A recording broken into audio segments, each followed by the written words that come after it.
Good morning વિદ્યાર્થી મિત્રો, તમારું હાર્દિક સ્વાગત છે આપણી યુટ્યુબ ચેનલ એમડી એકેડમીમાં। આજે વાત કરવાની છે આજના મહત્વપૂર્ણ કરંટ અફેરની, અને આ કરંટ અફેર ગુજરાતની બધી જ એક્ઝામ માટે મોસ્ટ ઇમ્પોર્ટન્ટ છે। તો તાજેતરમાં મિત્રો આંતરરાષ્ટ્રીય નિઃશસ્ત્રીકરણ અને અપ્રસાર જાગૃતિ દિવસ ક્યારે ઉજવવામાં આવ્યો હતો? તો 5 માર્ચના દિવસે મિત્રો આ મહત્વપૂર્ણ દિવસની ઉજવણી કરવામાં આવી હતી। તો એના ડિટેલ ઉપર ચર્ચા કરીશું મિત્રો। તો દર વર્ષે મિત્રો આ 5 માર્ચે તે આંતરરાષ્ટ્રીય જે નિઃશસ્ત્રીકરણ અને અપ્રસાર જાગૃતિ દિવસ તરીકે ઉજવવામાં આવે છે। આ દિવસ નિઃશસ્ત્રીકરણ અને અપ્રસાર મુદ્દાઓ વિશે જાગૃતિ લાવવા માટે સમર્પિત છે, ખાસ કરીને યુવા પેઢીઓ માટે। આ ઉપરાંત આ દિવસ વૈશ્વિક શાંતિને પ્રોત્સાહન આપવા માટે, સંઘર્ષોને રોકવા અને શસ્ત્રોથી થતા માનવ દુઃખને ઘટાડવા માટે નિઃશસ્ત્રીકરણ ઉપર મહત્વપૂર્ણ ભાર મૂકવામાં આવે છે। વધુમાં તે પરમાણુ શસ્ત્રોના અપ્રસાર પર સંધિની અસરકારક તારીખ સાથે સુસંગત છે, જે વૈશ્વિક સુરક્ષા પ્રયાસો માટે મહત્વપૂર્ણ ભાર મૂકવામાં આવે છે મિત્રો। તો મોસ્ટ ઇમ્પોર્ટન્ટ ક્વેશ્ચન છે મિત્રો, આ વગરની એક્ઝામમાં પૂછાઈ શકે છે। જે પણ વિદ્યાર્થી મિત્રો આપણી યુટ્યુબમાં નવા હોય તો આપણી ચેનલને સબસ્ક્રાઈબ કરી લેજો અને બાજુમાં આપેલા બેલ આઇકન ઉપર ક્લિક કરી લેજો, જેથી કરીને કરંટ અફેરના બધા જ વિડીયોની નોટિફિકેશન તમને મળી રહે। આગળનો ક્વેશ્ચન છે કે તાજેતરમાં કયા શહેરમાં બનેલા ગુજરાતના સૌથી મોટા અંડરપાસનું લોકાર્પણ કરવામાં આવ્યું છે? તો મિત્રો સુરતમાં બનેલો છે આ અંડરપાસ, જે ગુજરાતનો મિત્રો સૌથી મોટો અંડરપાસ છે। તો સુરતમાં બનેલા ગુજરાતના સૌથી લાંબા જે લિંબાયતથી ડિંડોલી રેલવે જે અંડરપાસનું કેન્દ્રીય મંત્રી CR પાટીલના હસ્તે મિત્રો લોકાર્પણ કરવામાં આવ્યું છે। અગાઉ લોકોએ 2 થી 3 કિલોમીટરનો લાંબુ મિત્રો ફરીને આવવું પડતું હતું। હવે આ અંડરપાસ બનતા માત્ર 500 મીટરમાં જ પોતાના સ્થળે પહોંચી જશે। આ ઉપરાંત મિત્રો આ અંડરપાસનું જે નિર્માણ છે મિત્રો એ 353 કરોડના ખર્ચે કરવામાં આવ્યું છે, અને આ અંડરપાસમાંથી પસાર થતા વાહનો ચાલકોને ગરમી ધૂળમાંથી મુક્તિ મળે માટે એ જે heated ventilator air condition system મિત્રો ફિટ કરવામાં આવી છે, અને આ અંડરપાસ ખુલ્લો મૂકતા દરરોજ અંદાજે 60,000 વાહન ચાલકોને ટ્રાફિકમાંથી રાહત મળશે। તો સૌથી મોટો અંડરપાસ ક્યાં આવેલો છે મિત્રો? સુરતમાં। ઓકે, લિંબાયતથી ડિંડોલી વિસ્તાર સુધીનો છે। ઓકે, આગળનો ક્વેશ્ચન મિત્રો આવનારી એક્ઝામ માટે મોસ્ટ ઇમ્પોર્ટન્ટ છે। તો શું ક્વેશ્ચન છે કે જે સૌર જ્વાળા કર્નલની પહેલી છબી કયા મિશન દ્વારા લેવામાં આવી હતી? તો મિત્રો જે આદિત્ય L1 મિશન છે એના હેઠળ આ જે સૌર જ્વાળાની જે કર્નલ આવે મિત્રો, કર્નલ એની છબી લેવામાં આવી છે। અને આદિત્ય L1 મિશન છે મિત્રો એ કયા ગ્રહની મિત્રો અથવા કે કઈ વસ્તુને અભ્યાસ માટે મિત્રો આપણે લોન્ચ કર્યું હતું? તો સૂર્યની મિત્રો અભ્યાસ માટે આ મિશન આપણે લોન્ચ કરવામાં આવેલું હતું। તો મિત્રો હાલમાં આના દ્વારા જે સૌર જ્વાળાની કર્નલ છે એની છબી લેવામાં આવી છે। તો ભારતની પ્રથમ સમર્પિત સૌર વેધશાળા આદિત્ય L1 એ સૌર જ્વાળાની કર્નલની પ્રથમ છબી કેપ્ચર કરી છે, જે નીચલા સૌર જે વાતાવરણમાં જોવા મળતી એક દુર્લભ ઘટના છે મિત્રો। અને મિત્રો જે સપ્ટેમ્બર 2023માં લોન્ચ કરાયેલ અને જે લેગ્રેન્જ પોઈન્ટ L1 પર ભ્રમણકક્ષામાં મૂકવામાં આવેલ આ મિશન સતત સૌર અવલોકનને પ્રદાન કરે છે, જેનાથી જે ગ્રાઉન્ડ બ્રેકિંગ શોધ શક્ય બને છે। આ જે મિત્રો મિશન છે તેમાં સોલર અલ્ટ્રાવાયોલેટ ઇમેજિંગ ટેલિસ્કોપ, જ્વાળા પ્રવૃત્તિ, સૌર ગતિવિધિ અને મિત્રો જે સૌર છે જે સૂર્ય છે એની બધી જ બાબતોનો અભ્યાસ કરવામાં આવે છે.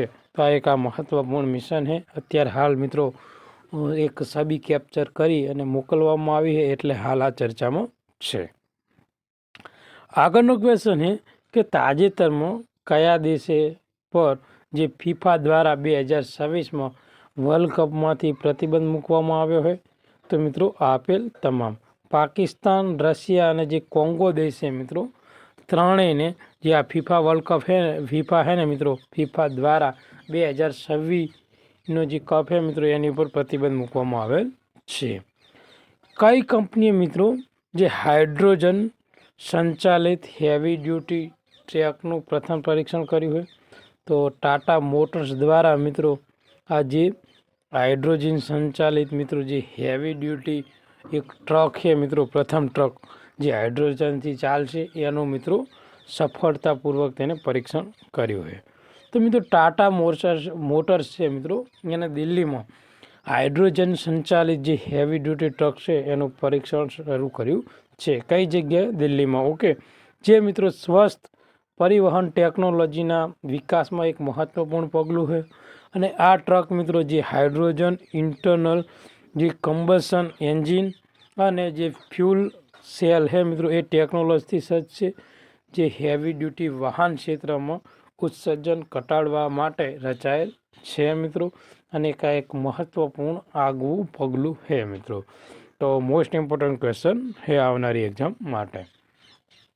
આગળનો ક્વેશ્ચન છે કે જે મોબાઈલ વર્લ્ડ કોંગ્રેસ 2025 ક્યાં યોજાઈ હતી? તો મિત્રો જે બાર્સેલોના છે મિત્રો, ત્યાં તેનું આયોજન થયું હતું.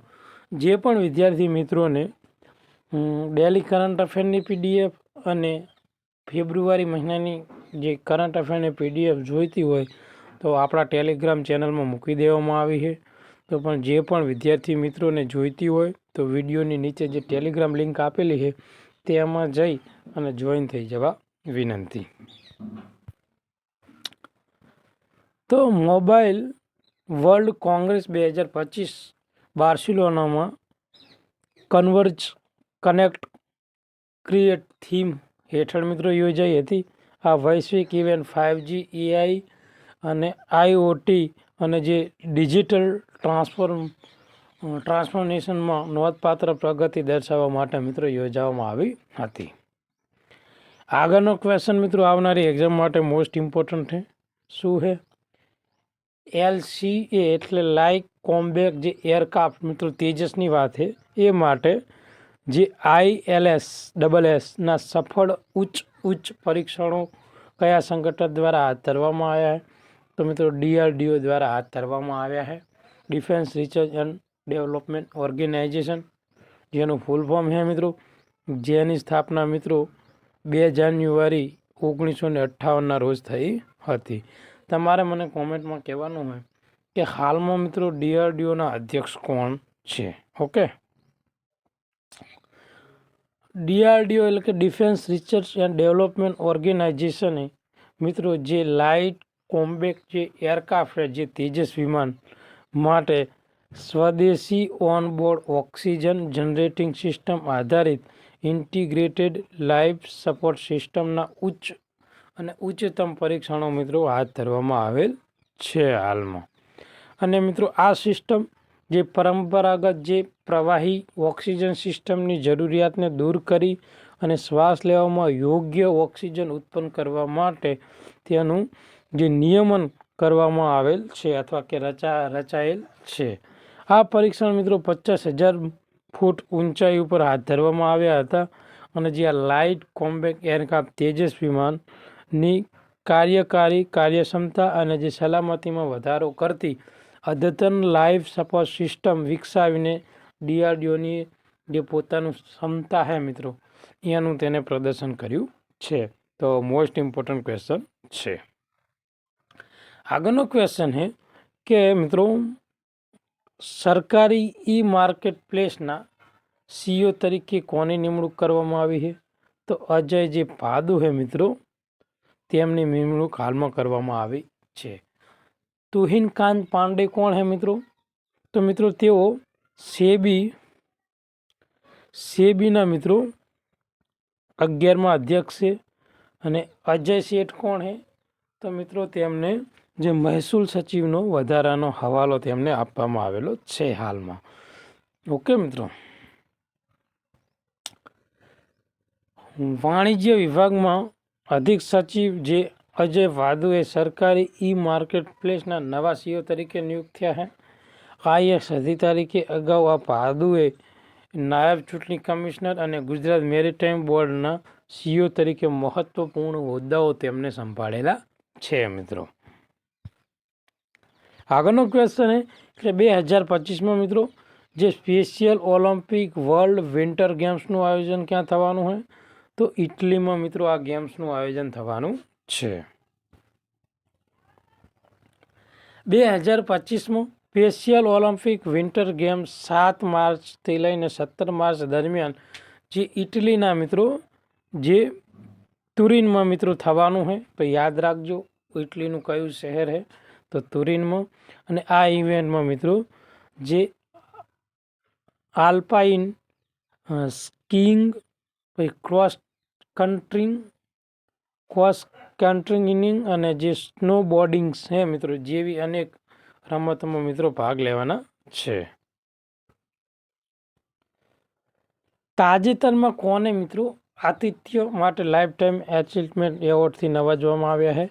ડૉક્ટર સુરબોના બોઝ છે મિત્રો, એમને આજે આતિથ્ય માટે લાઈફ ટાઈમ એચીવમેન્ટ એવોર્ડ આપવામાં આવ્યો છે.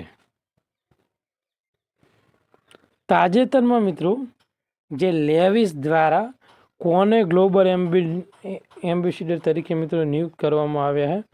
તો જે દિલજીત મિત્રો દોસાઝ છે મિત્રો, એમને મિત્રો આ જે લેવિસ છે એના દ્વારા ગ્લોબલ એમ્બેસેડર તરીકે મિત્રો જાહેર કરવામાં આવ્યા છે અથવા કે નિયુક્ત કરવામાં આવેલ છે. આજના કરંટ અફેરનો મિત્રો લાસ્ટ ક્વેશ્ચન. તાજેતરમાં ભારતે પાણી, સ્વસ્થ અને આરોગ્ય ક્ષેત્રે સહયોગને પ્રોત્સાહન આપવા માટે કયા દેશ સાથે હસ્તાક્ષર કર્યા છે? તો મિત્રો નેપાળ સાથે હસ્તાક્ષર કર્યા છે. અને કઈ જગ્યાએ કર્યા છે? તો જે નવી દિલ્હી છે મિત્રો ત્યાં મિત્રો ભારતે પાણી, સ્વચ્છતા અને આરોગ્ય ક્ષેત્રે મિત્રો નેપાળ સાથે હસ્તાક્ષર કરેલા છે. તો આ મહત્વપૂર્ણ કરંટ અફેર આપણે અહીંયા પૂરું કરીએ. આ વિડીયો તમને ગમ્યો હોય તો લાઈક કરજો, શેર કરજો અને તમારા બીજા મિત્રોને મોકલી આપજો. Thank you. ધન્યવાદ.